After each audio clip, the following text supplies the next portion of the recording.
Welcome to On the Brink Radio, broadcast number 268. This is Jeff Phillips Wefferson coming at you from Aotea, Great Barrier Island, New Zealand. We're really lucky today to have an awesome musician named Peter Phippen from America. We've been trying to make this connection happen for several years. And Peter, I really want to thank you for your awesome music. As I understand it, your primary instrument is electric bass, but you've taken up flutes in recent years. And I first heard of you, I think it was in 2012, because my former partner had acquired some of your music, I think from a friend of hers in Europe. And there was I can't remember the name of the CD that she had or the certain song, but I really liked it. It touched my heart. And I always thought, I always was interested in what your more recent stuff might be like. And I think we connected on Facebook. But so thanks for joining us today, and tell us about yourself. Thank you, Jeff. Well, I started by accident playing the bamboo flute, transverse bamboo flute, in 1987, March of 1987. So that would be about 32 and a half years ago now. And I was a bassist before that. Played Fender bass for many, many years. I still do. But the flute really took hold of me. I was with a rock band, and we were touring all over the United States. And we were with Curb Records out of Los Angeles, California for a short time. Like many rock bands, we had our moment in the sun and then fizzled. But in that short end of my stint with that group, I had discovered the bamboo flute. So I would play myself to sleep at night after shows, play as loud as you can for a few thousand people, then go back to the hotel, and I'd just play bamboo flute till I fell asleep. And I knew that was the pony I wanted to ride into the sunset on as I grew older. So I just spent all my time playing bamboo flute, and flutes started coming to me as gifts. People would see me play, and they'd say, my grandfather brought something back from World War II, or somebody went on a vacation, and they got these flutes, and some of them were tourist items, some of them were really great instruments. And now I have a room full of flutes from around the world, all time periods, and I have many modern instruments as well. I favor the ones that are antiques, and I've been very fortunate to have been recorded for several record labels. And if people want to know about me, they can check out my website, peterphippen.com. That is so awesome. Behind you now, I can see a rack of flutes. Like if this was a redneck's house, it would be a rack of guns. But it's a musician's house, so it's a rack of flutes. But it is so cool, and I must lament the circumstance, because due to the fact that you're doing this late at night and your wife is asleep, you won't be able to play any flute for us in this session. Yeah, and I wouldn't want to do that anyway, because I'm just sitting here on my laptop, and who knows how good this microphone is. Yes. It's probably like trying to play over a cell phone. Yes. But if you like that wall, I can aim my computer at a different wall. Oh my God. As you can see, there are racks of flutes. Wow. How many flutes do you have? 100? I have a room full. Wow. You probably have some in keys that don't even exist. Excuse me? You probably have keys that don't exist except in your flute. A lot of the antiques, we'll just call them haphazardly tuned, and that's my interest with those instruments, is because I was a bassist first, you have to have, in my early stages of the flute, I thought it had to be in tune to a modern pitch.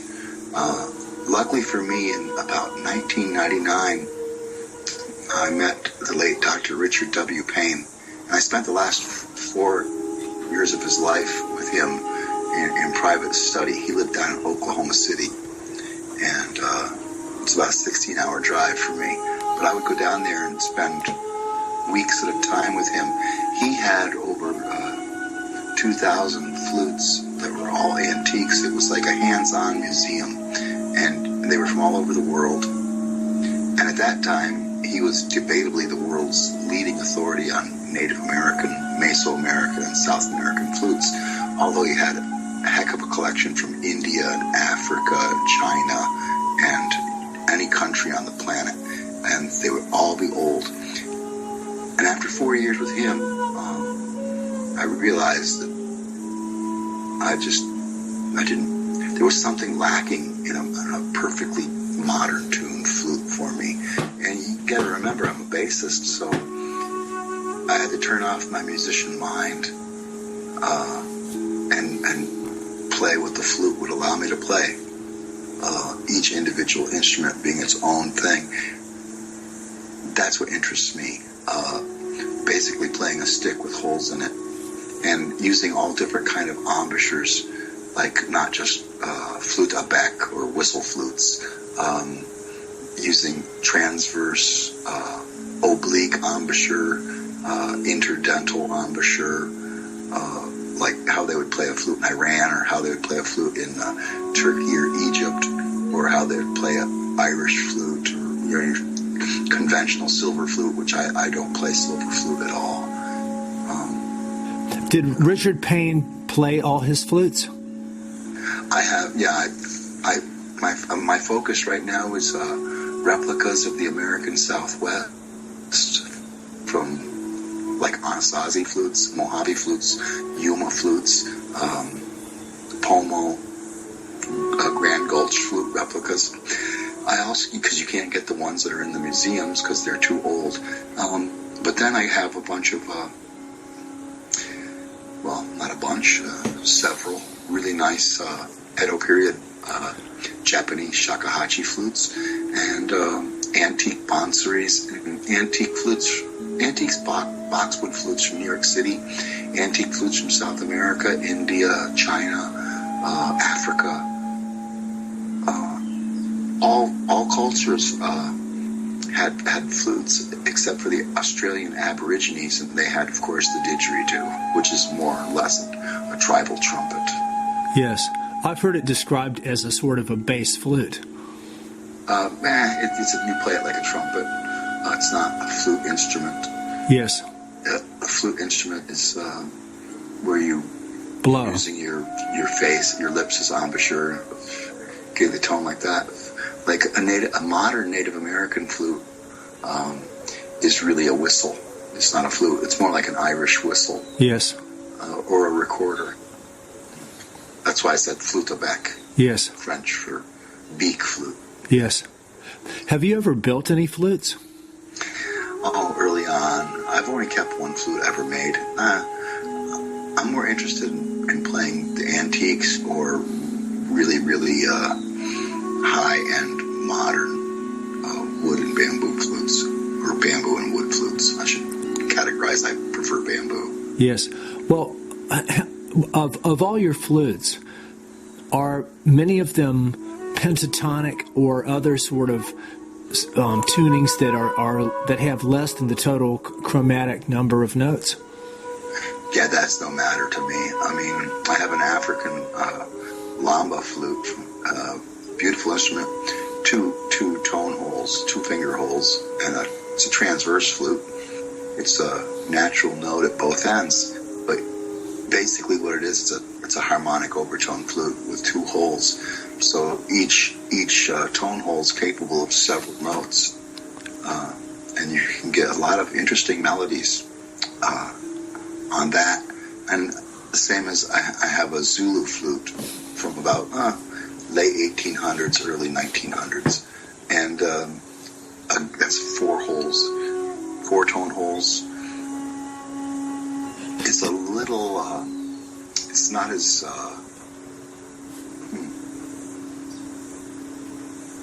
there's less notes, but there's something special about it.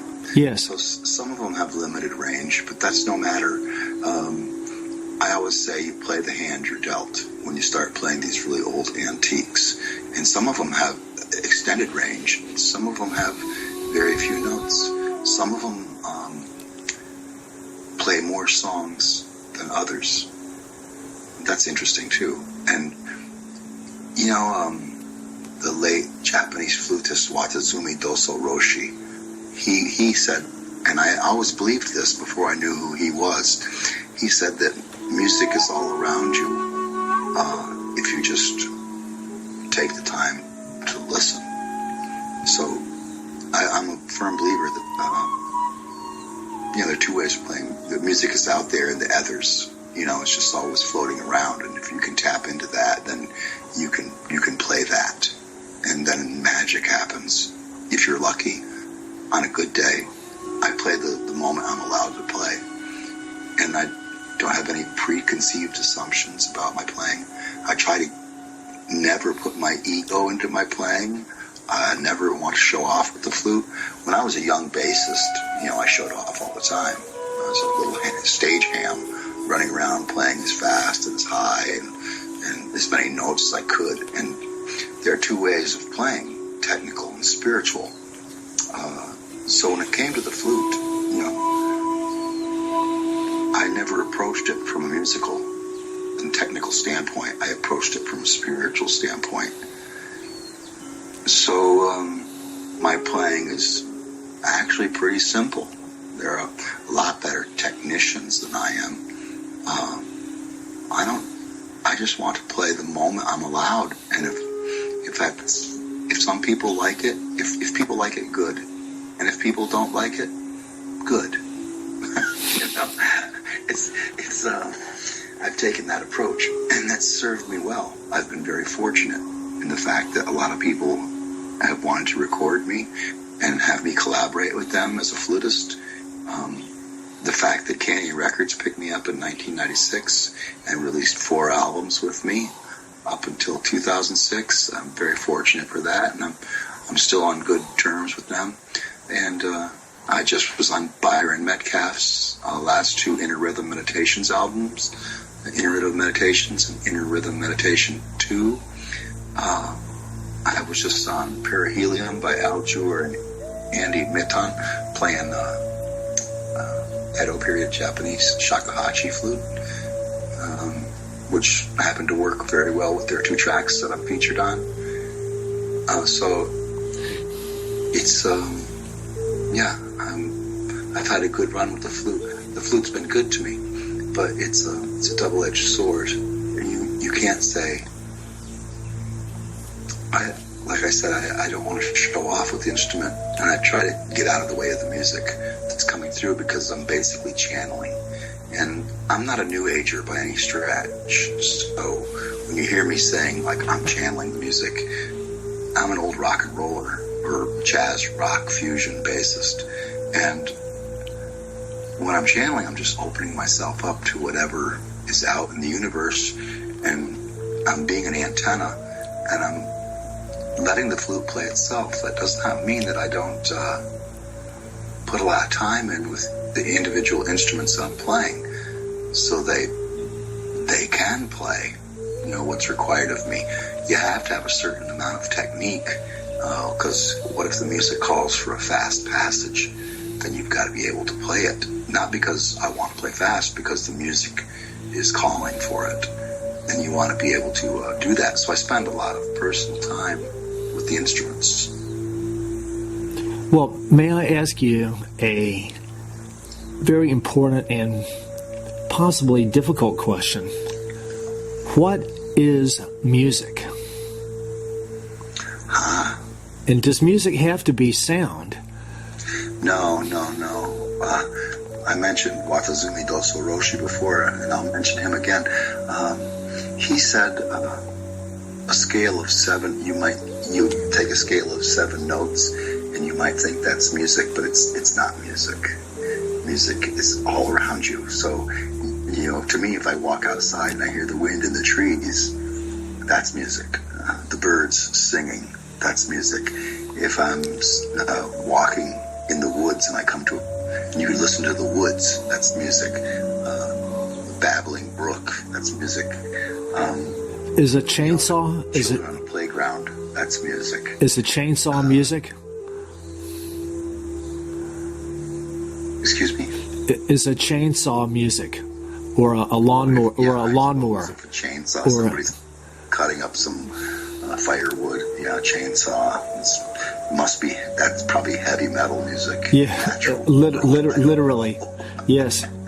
Well, it's interesting. The word music comes from the word muse, or the musai in Greek. They were the daughters of Zeus and Persephone or somebody. Anyway, there were these 9 or several sisters, and so I always thought that was interesting. You know, that you have the Greek, like if you were a Greek poet and you wanted to be inspired, you would try to invoke the muse of poetry, or if you were a flute player, you would invoke the muse of the flute to be with you and inspire you. But the muse, the words themselves, it implies inspiration. Yeah, well, and that's what I'm saying.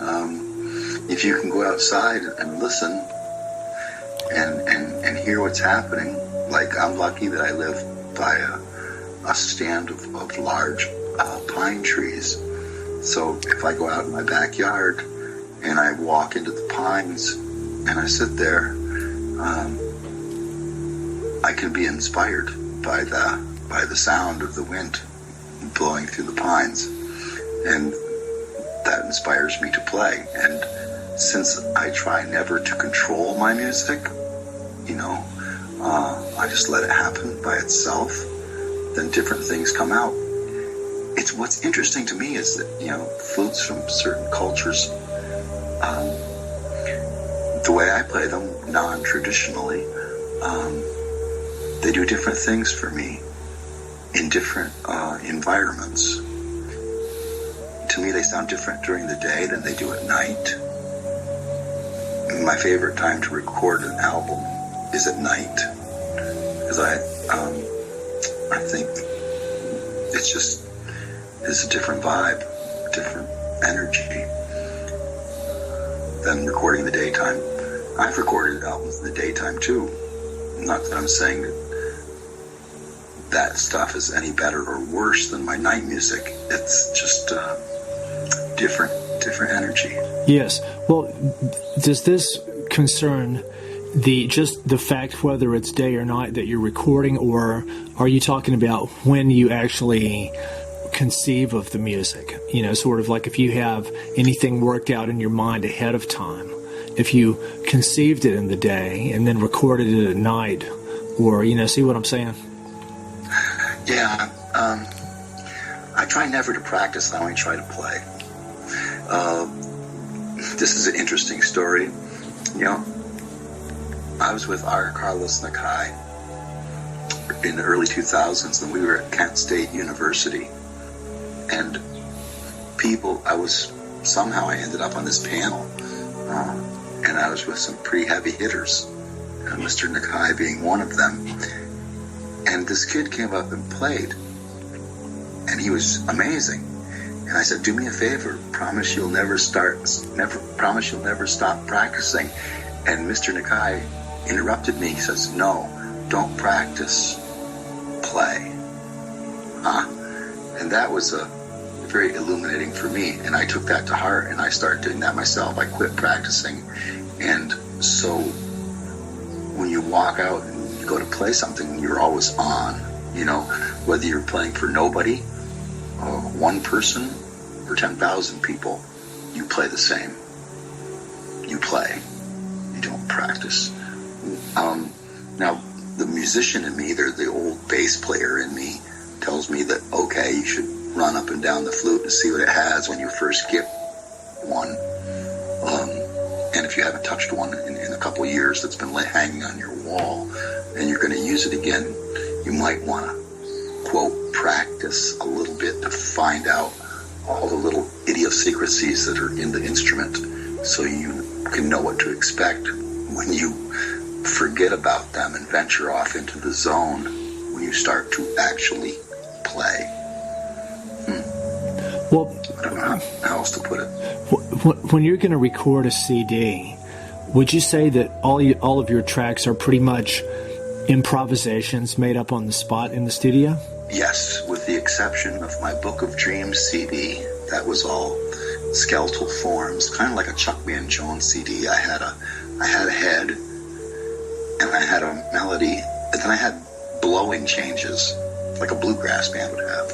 And then there would be a signal between me and the guitarist, and we'd come back to the song.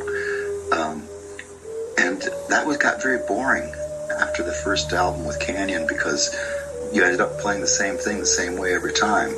That's boring. So my next album, I took a much more improvisational approach. Although there are 2 songs on that album that are not improvised. And you got to remember, back then I was still coming off being a bass player / songwriter. So, but by the third album, by Night Song on Canyon Records, I had given everything up, and the total I do what I do now. I worked on a few flutes, 5 or 6 flutes, and I would just play them endlessly for a month or 2, and went down to Phoenix, walked into the studio, and just started blowing. And that's my most popular album to this day. But I still record like that now. When I record with Robbie Crawford, a crystal bowl player, we never rehearse. We just show up at the studio and play, and everything's a first take. And there are no punch-ins or cut and pasting. If there's a mistake, we turn it up so you can hear the humanity of the project. It's a live like a live recording in the studio. There's nothing to be ashamed of. You know, don't turn it down. I don't try to hide it. I stick it right up there. Yes. Do you ever? And nobody's ever called me on these. Maybe because they don't hear them as mistakes. I think that's kind of funny, actually. Well, yes, I can understand that. Do you ever work, say, like, for example, an experimental track where you might multi-track together on several flutes, several different flutes, but in the same key, or even with different keys of flute that work together, all together? I've been doing that for years, yeah. Could you name a track in a CD or something that I might be able to listen to? That, because see, I haven't heard much of your stuff, and certainly not any of the more experimental stuff. Okay, let me think. I got to remember the names of my tracks. Yeah. How many CDs do you have? 30. From Lavender Calm with a Finnish cantilé player, Arja Kastanen. That's 2 Anasazi flute replicas.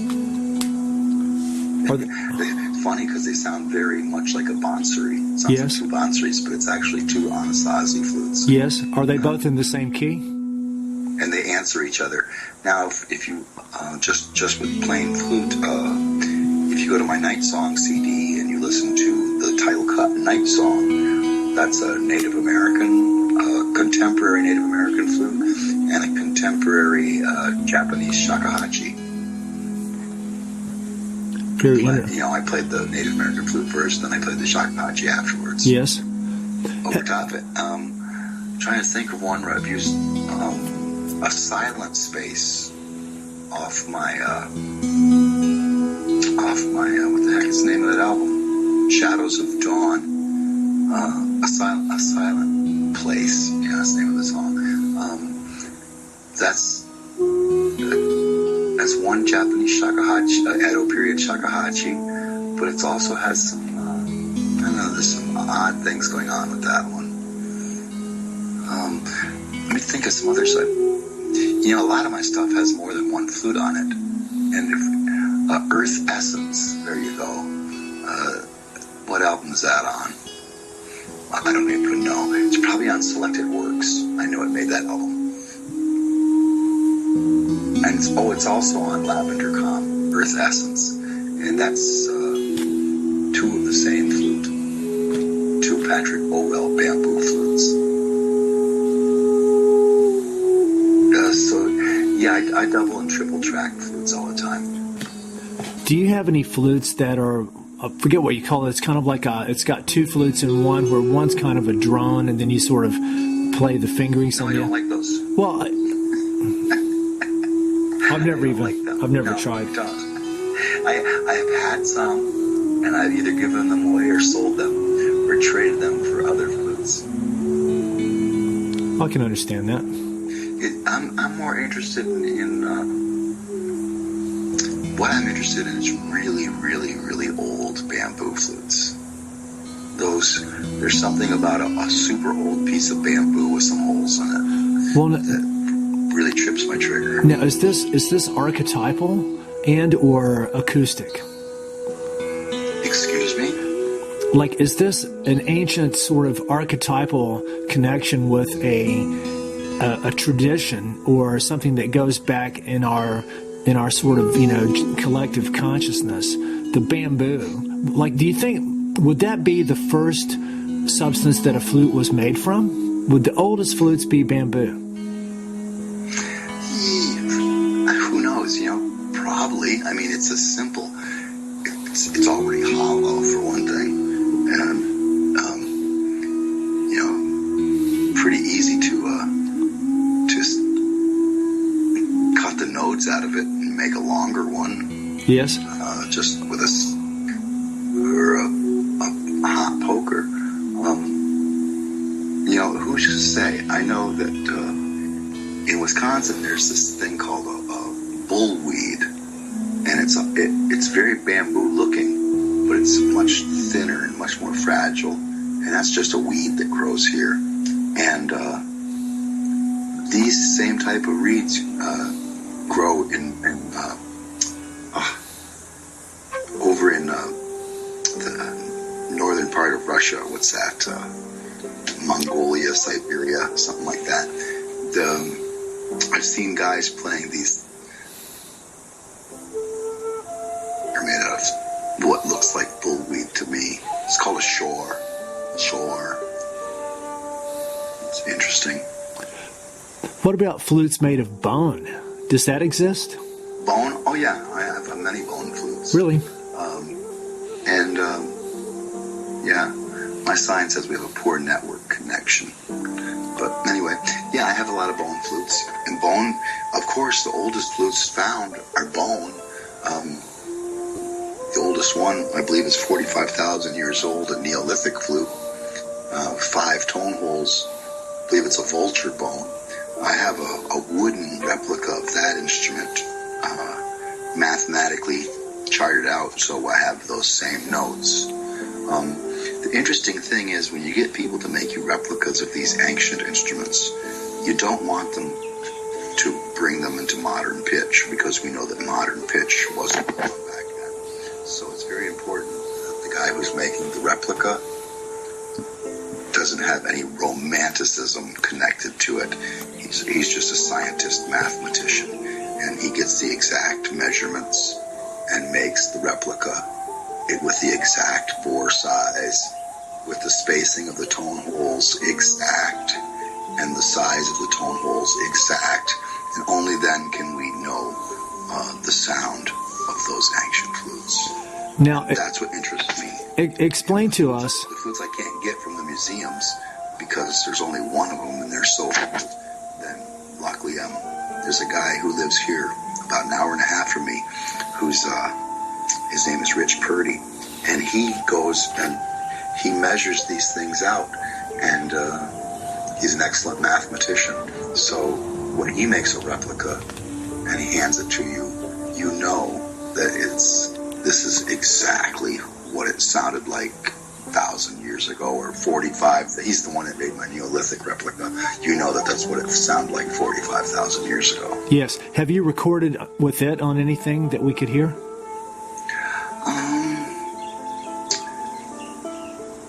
No, not yet. This is something it's interesting. You go into the studio, and because of the music business, quotations, music business, you have to have pleasing sounds And some of these ancient instruments aren't as pleasing as others. Now he just measured out some flutes that were found in a cave outside of Las Vegas, about 40 miles from Las Vegas. And he made a replica of it. He's making me one. And I tested the one that he made out, and that sounded beautiful. So, actually, with my old flute teacher's flutes, I recorded an album called, and it's already out of print. It's called Wood Notes Wild. Historic flute sound. It was Wood Notes Wild Historic Flute Sounds from the Dr. Richard W. Payne collection.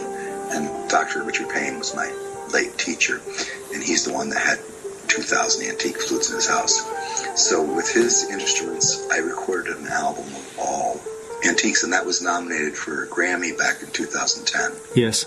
What happened to all his flutes since he's passed away? When he passed away, his family sold them at auction. What? And, yeah. Oh, my God. I inherited, I won't say I inherited, I had to actually pay for it, but I only had to pay $125 for a Hopi flute that was the reason he took me as a student. He didn't take just anybody as a student. He gave me a pretty intensive quiz on flutes of the world. And then when I got home, there was a note from him, I'd like you to come spend some time with me. I looked at my wife. I said, I'm going to go spend time with this man. He was very old. I spent the last 4 years of his life with him. That is such an honor. Well, look, I would play and pay the bills, and then I'd pay up enough bills to go down there and stay with him for 3 weeks to a month at a time. Yes. Just move in with him and play flutes all the time. That is so awesome. Do you have any recordings of him playing? Yeah, he had a couple CDs out. The Native American Plains Flute and the Native American Plains Flute Sings. Those are his 2 recordings. Okay. And they're hard to find, but you think you can find them. Do you have them? Of course I have his recordings, yes. Yes. Now let me... I have all his books, too. Oh, my God. Well, look, I'm trying not to dwell too much on any one certain topic because hopefully this is only the first of more than one interview we'll do, but a couple of times you've mentioned the expression modern pitch. So tell us exactly what you mean by that, and then what might that be in contrast to? Yeah. A440 is considered modern pitch. A equals A440, and that came about sometime in the 30s, I believe. Standardized pitch. Equal temperament. Now in Europe right now they're raising it. Because when I recorded with Adia Kastanen from Finland, I was noticing I had to lip up my flutes. And the recording engineer, Ivar Lunde, he's from Norway, and he said, ask her what temperament she's in. And sure enough, she was tuning a little higher than A440. Is this supposed to be the 432 thing? I don't believe that 432 thing. No, you said it's new age crap. That's I don't believe that at all. I've done my research on the history of pitch. Verdi did that 432 thing for his Requiem, and it was to make life easier for the singers. But what exactly what did he do? Is it just like shifting the tone of everything by 8? Yeah, I see a lot of people say, 432, that's the pitch of the earth. I think that's new age BS. Ooh, did I say that on the radio? Oh, too bad. You could say bullshit if you want. See, I'm not a new ager. But the thing is, I've researched pitch a lot because I'm interested in these ancient pitches.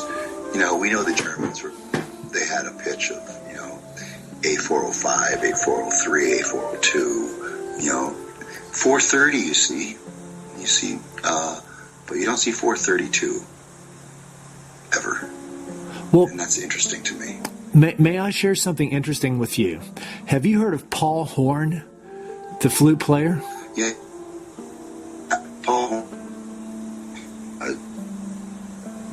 D flat or C sharp was was it Paul Horn or Paul Winter? One of those guys said that D flat was what Whales and Wolves sang in.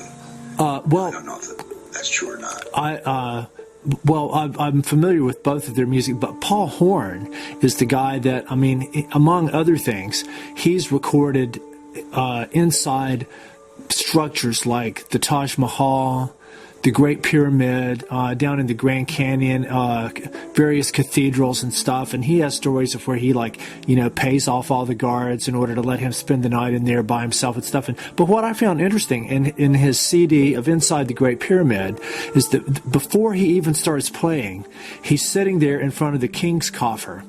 And this is what he said. He strikes the king's coffer with his closed fist 3 times, and it makes a clearly defined kind of a low-pitched ringing tone. And guess what note it was? A440. A440. That's what he said. And this is from the ancient Egyptians. Well, I haven't seen that, but I'd sure like to see the writing about that. You can get that. Yeah, you can get that CD. It's called Inside the Great Pyramid. Oh, you probably have it. Paul Horn is debatably the grandfather of New Age music, right? Well, I wouldn't really call him New Age, because he was for real. I mean, I believe you. I like Paul Horn. Don't get me wrong. I mean, I think he's Inside the Taj Mahal. Yes, that's my very favorite. That's my favorite one. I think it has the nicest acoustics of any place I've heard. And a lot of people do call him the grandfather of New Age. Maybe because the flute had so much reverb on it from the Taj Mahal. Who knows?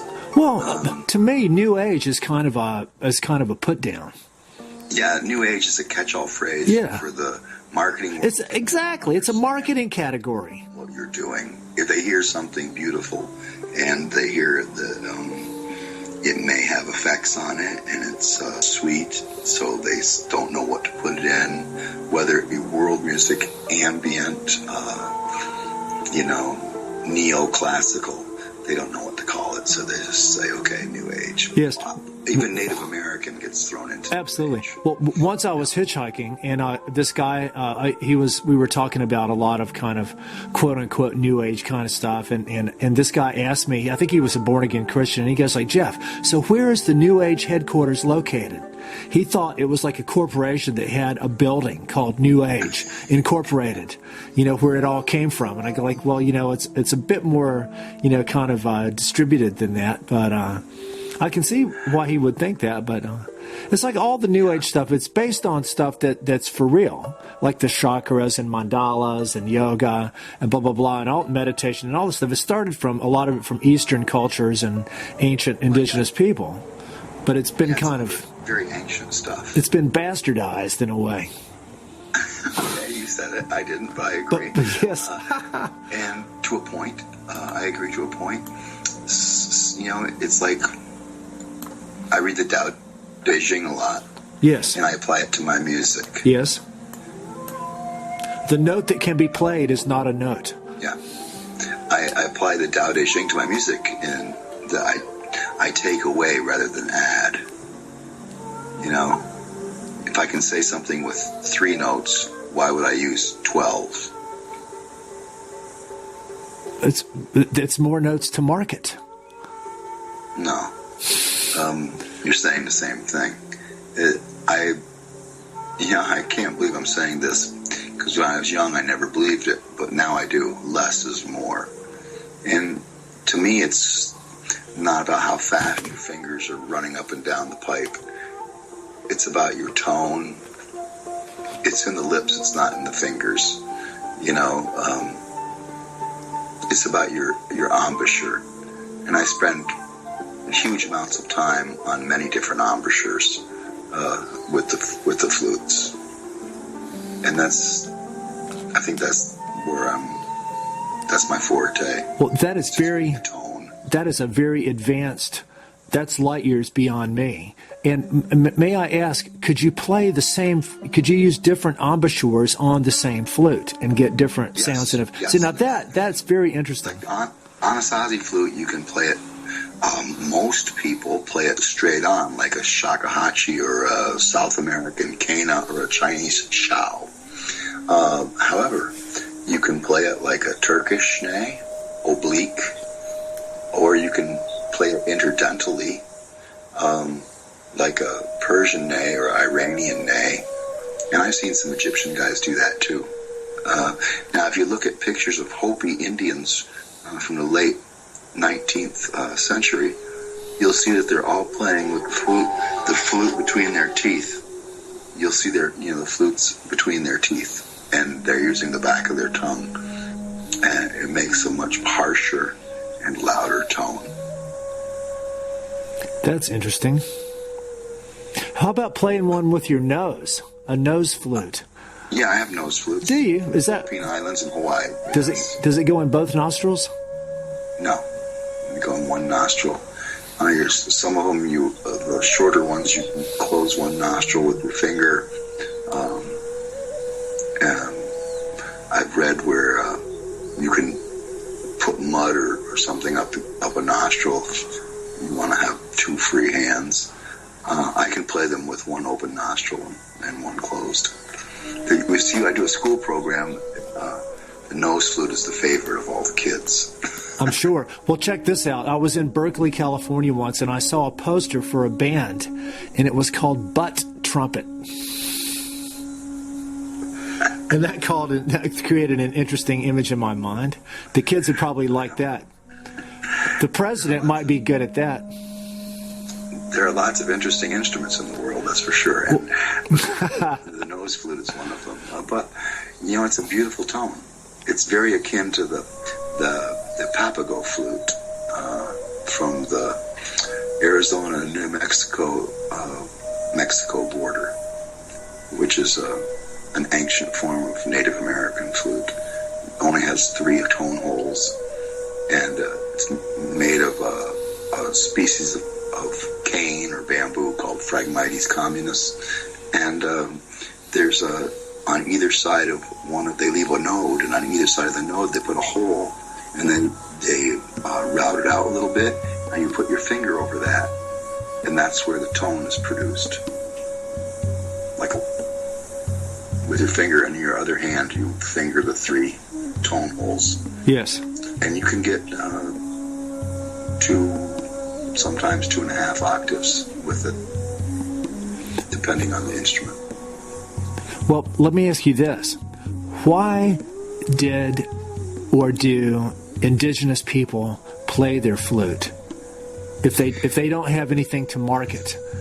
Well, there's all kinds of indigenous people around the whole planet. I mean, exactly. The flute's just an ancient instrument. I mean, if you want to, I like to believe that Neanderthal flute that they found is a flute, the bare bone flute.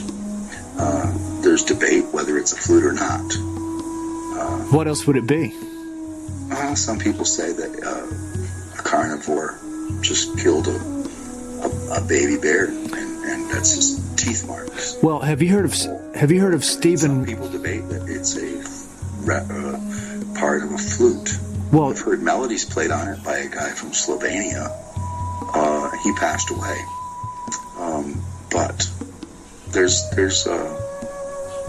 I've seen it on the internet, and I wish he wouldn't have played modern, like he was playing Ode to Joy and stuff like that. Yes. I wish he wouldn't have done that. I wish he just would have let the flute play itself. But still, he played it, and it was playable. Well, in the form it was found.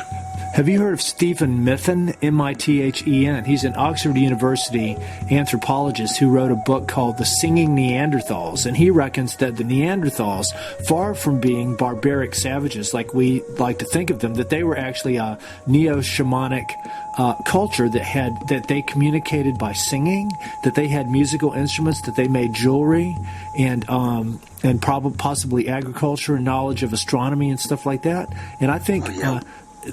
Yeah, why not? I agree. Exactly. They probably did. A lot of people say they disappeared. I believe that they were cohabitating with Homo sapiens at the same time, and probably the two merged. I mean, I've been playing the bars since I was a little kid as a bass player, and every once in a while you'll see somebody who looks like a Neanderthal, and that's not being mean. That's just, my God, there's... Why, look around. Look at humans. We come in all shapes and sizes. As my father would say, it takes all kinds to make a world.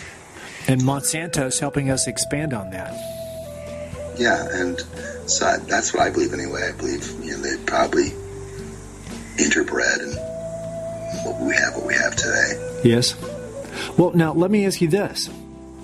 What kind of projects are you working on right now? I'm recording some stuff. I'm up for. I've played on 3 records that are up for a ZMR Music Award this year. Like as I told you, Byron Metcalf's Inner Rhythm Meditations, Volume 2. Al Jure and Andy Mitten's Perihelion, which is up for ZMR Music Award, and Ann McCater's Flute Meditations for Mindfulness and Relaxation. I think that's the name of that album. And that's also up for a music award. I co-produced that, and I played bass, Fender bass on that one. Yes. And Ann played bass. Yes, I've heard some of her music.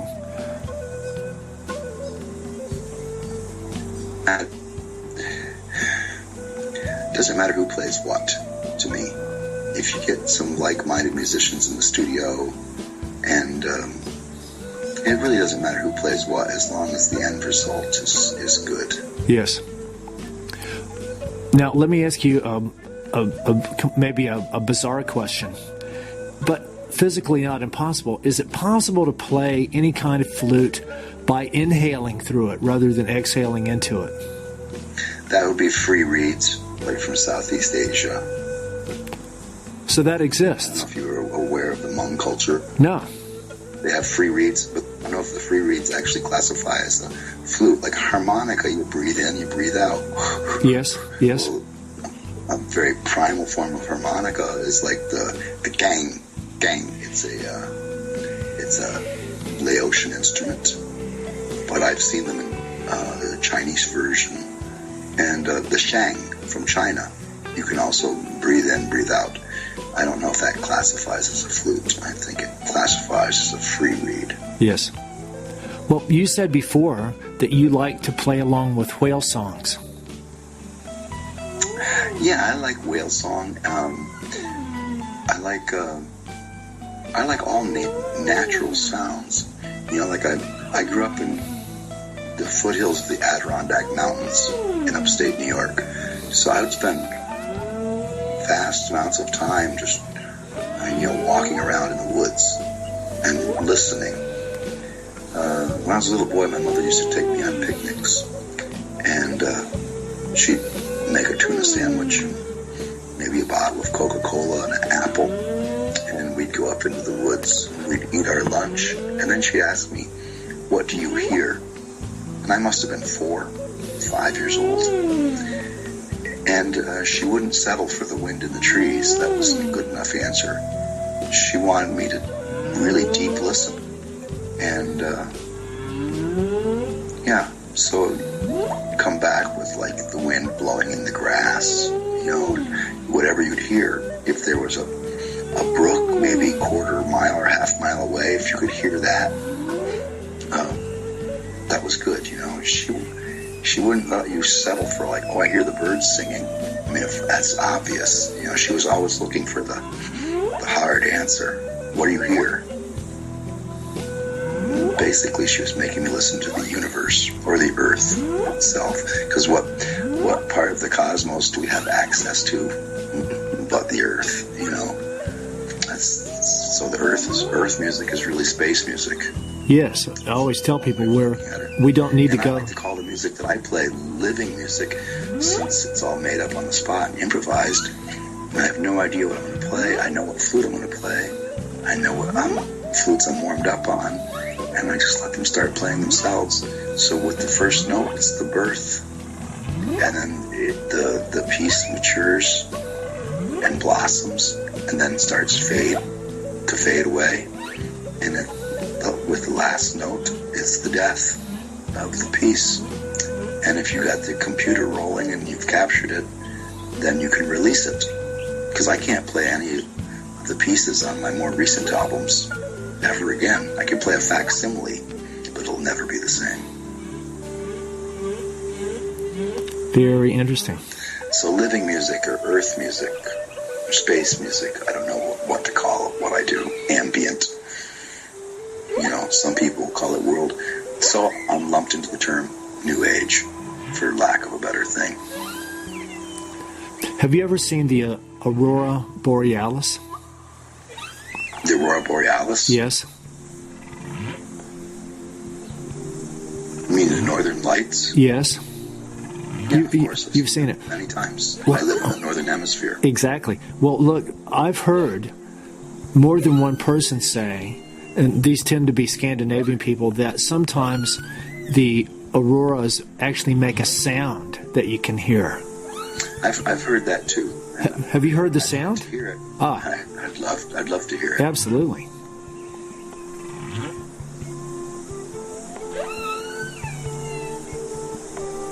Might it be a tinkling sound? I have no idea. I'd love to hear it. I've never heard it. What if it sounded like whales? I'd have to hear it. I don't know what it would sound like, but it's intriguing to me, I'll tell you that. Yes. Well, what are some of the freakiest sounds that you've ever heard that you were able to identify, that you know? Or what's the freakiest instrument? A wounded rabbit makes a pretty my God. freaky sound. But I've heard that. Maybe sounds that aren't expressing pain.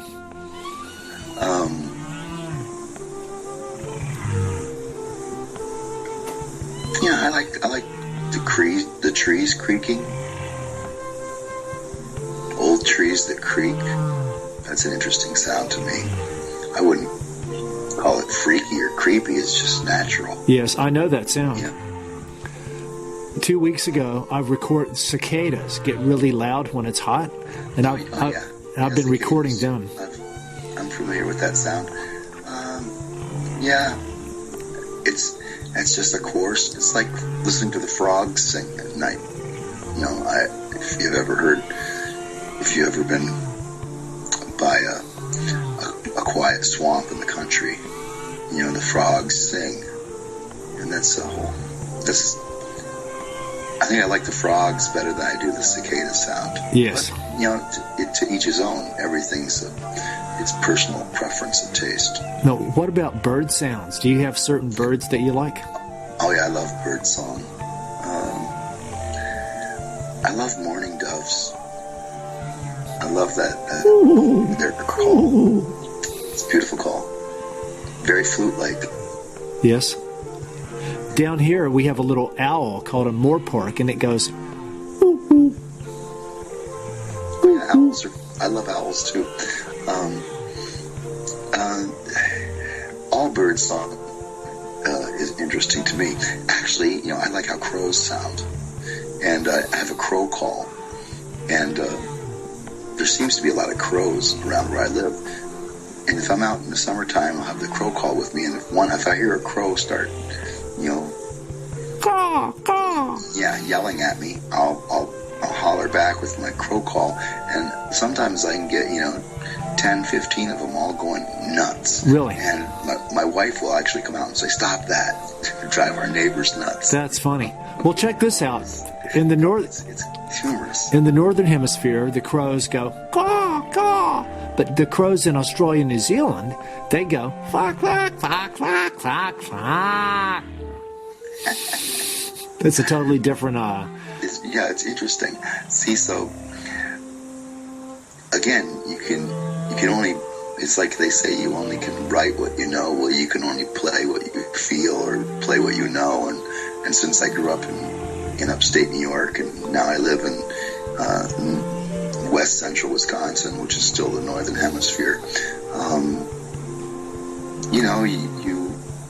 I've been fortunate. I've been able to travel some. I've been to Germany, and I've been to Slovenia and Norway and Austria. I've been all over the United States, so I know what it sounds like in Nebraska or South Dakota or Texas, Oklahoma, New York, of course, New Jersey, Florida, wherever, you name a state.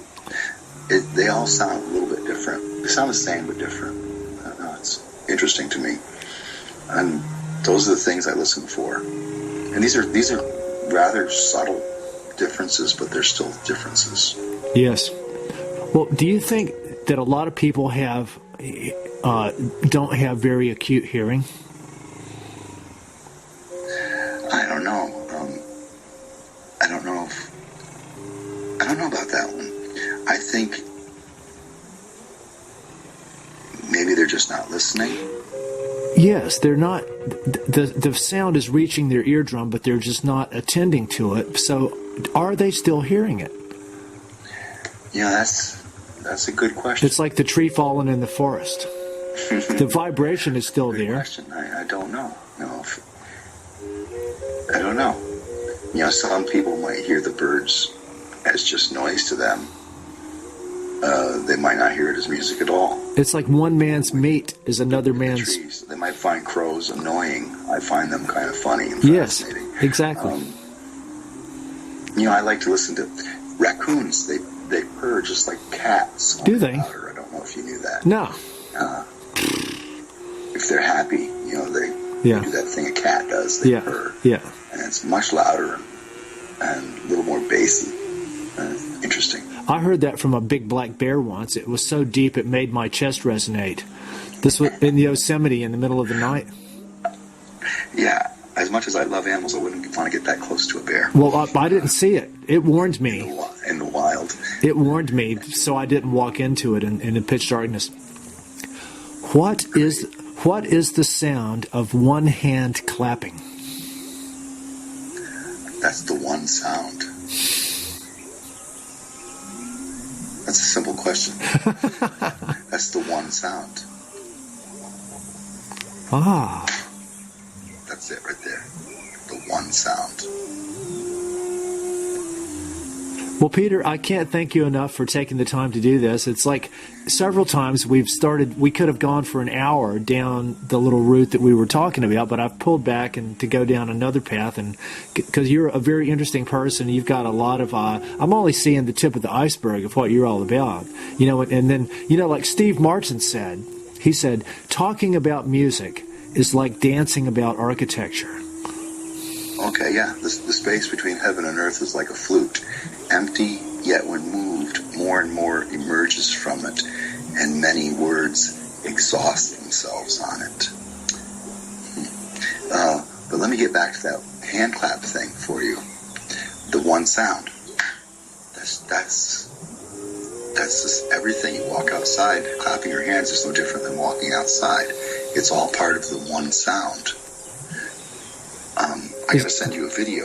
Is that the Om? Om. So you can check that out. That's why that was a question. I was expecting something really hard. But yeah, you clap your hands and it's vibrations in the air. One sound. And everything is the same. Music is vibrations in the air. Well, if there's no one to hear it, is it still music? There's still vibrations in the air, so yes. Very interesting. Well, look, can we do this again sometime? Oh, yeah. And by the way, I could be wrong on that last answer, but if there's no one there to hear it and tree falls in the woods, then there's definitely vibrations. Yes. And the vibrations, something hears it. Maybe we will. Maybe we don't hear it, but maybe the animals do. Yes. Maybe the trees hear it, Or maybe trees have more intelligence than we think they do. Absolutely. And I think that there's a fine line. My name is S.M. Gibson, and I am the host of Anti-Media Radio on UCY.TV.